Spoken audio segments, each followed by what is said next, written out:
Joining us now live from Hong Kong for a closer look is Cheuk Wan, Head of Research at Credit Suisse Asia Pacific.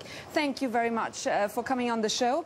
Very quick word on what's been happening in the last few days, but this also affected, of course, Asian markets. We've seen stocks bounce back on the news that Greece might get a helping hand from Germany. Having said that, Asian markets lost out since the beginning of this year. Is it now time to buy back into Asian markets, especially now that we're coming up to the Chinese New Year?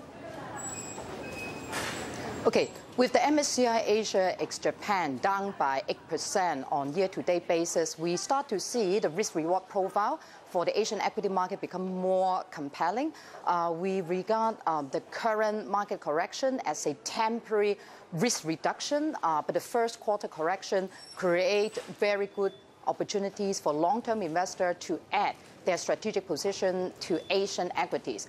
We believe the macro and corporate earnings recovery outlook in the region remain positive, and China tightening fears are really overdone because we think what China is doing is monetary normalization to mitigate the asset bubble risk rather than decelerating growth.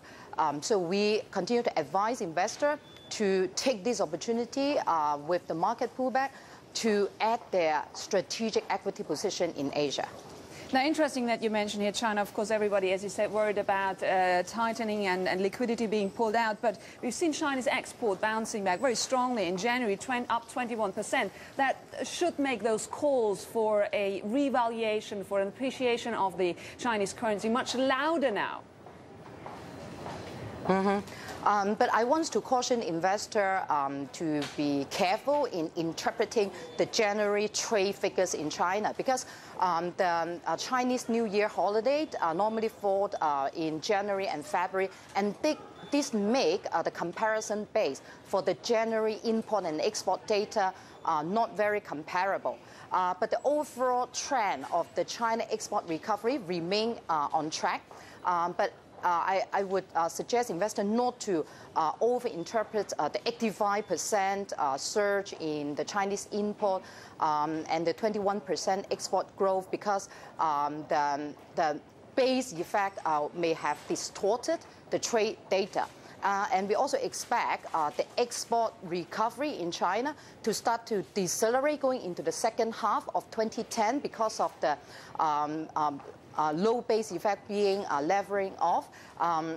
So we don't expect a significant one-off revaluation of the renminbi because the government remain very concerned about the uncertainty of the global recovery.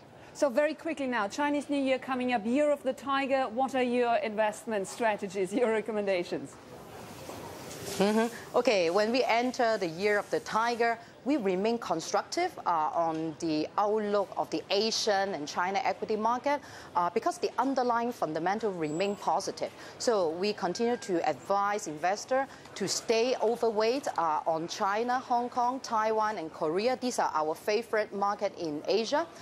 And investors should also focus on the growth-sensitive sector, including Asian bank, technology, and metal and mining. Excellent. Thank you so much.